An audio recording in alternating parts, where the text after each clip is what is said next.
Hi everyone, welcome back to another mini vlog. আজ হলো Sunday আর আজকের ভ্লগটা আমি সন্ধ্যাবেলা থেকেই শুরু করছি। তো রেডি হয়ে নিয়েছি একটু বেরোনোর জন্য। সেরকম কোনো মেকআপ করিনি, লাইনার পরেছি একটু মোটা করে আর একটু লিপস্টিক লাগিয়েছি। এই পুজোর সময় থেকে প্ল্যান করছিলাম যে একটা শাখা পরবো।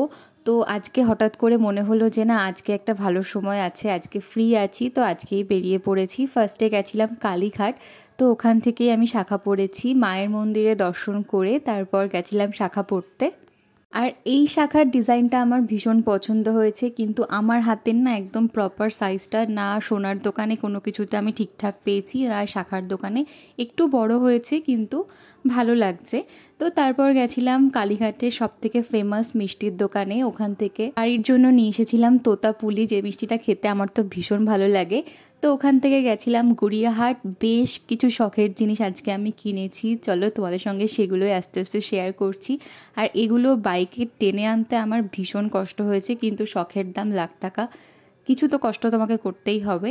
তো ফার্স্টে দুটো আমি হ্যান্ড ওয়াশের জন্য কিনেছি একটা, আর একটা আমার বাথরুমে বডি ওয়াশের জন্য কিনেছি।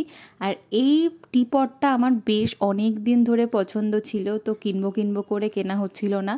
তো ফাইনালি টিপটটা নিয়েছি, আর তার সাথে ম্যাচ করে 6টা কাপ নিয়েছি। আর এই সেম প্রিন্টের নিয়েছি 3টে বোল সেট, যেটা আমার ভীষণ পছন্দ হয়েছে। তো এই হলো আমার আজকের ক্রকারি শপিং। আর এগুলো কিনে আনার পর তো আমার মনটা ভীষণ ভালো লাগছে, বেশ খুশি হয়ে গেছি শখের জিনিস কিনতে পেরে।